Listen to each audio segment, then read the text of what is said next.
until it gets here. I'm going to start it out saying my name is Jim Atwell. I retired in 1977 after 20 years of service.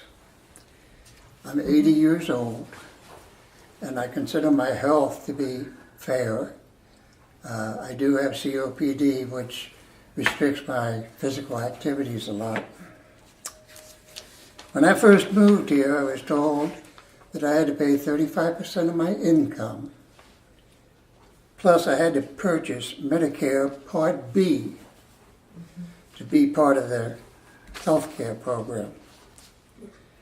I also have TRICARE for life.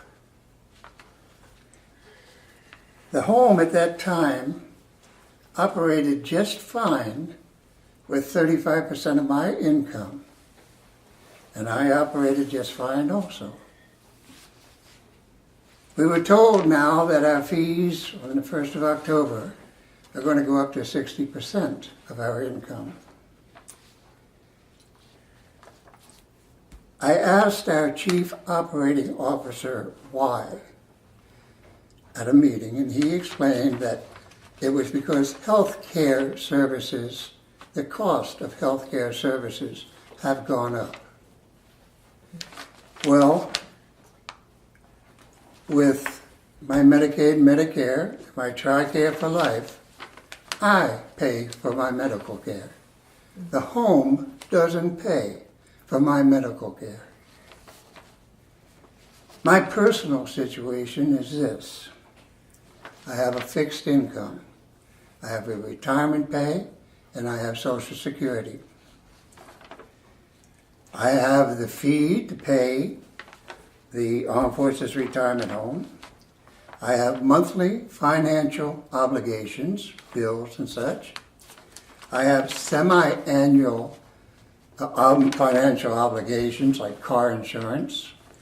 I have annual financial obligations like registration tags, and also the AAA roadside service.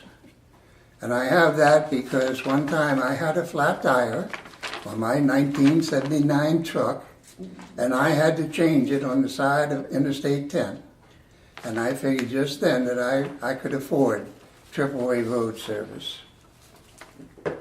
I'm not rich, but after I paid my financial obligations and I paid my fees, I had money enough left over to buy necessities and to go on some of the trips that the home provides for entertainment. But when this fee goes up to 60% of my income, I no longer will be able to afford even my monthly financial obligations, much less my semi-annual or my annual. In my particular situation, when they go up to that fee, increase that fee, I will not have enough money left over to pay my bills.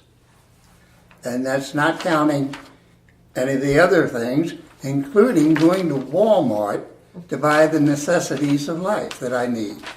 I'm not going through the list, but anybody who's been to Walmart knows that it costs money to buy clothing and everything else that you normally have to have. I will not even have left the $400 a month that the home will allow somebody who makes even less money than I do. If you make, I think they said over $60,000, you're going to have to pay over $3,000 a month in fees. Right. If you don't make that much money, if you're really low income for whatever reason, they will take all of your money except for $400. They say you are allowed to have that much money to live on. I won't even have that. I'm in the middle. I'm not at the high end, I'm not at the low end, but I'm going to be hurting.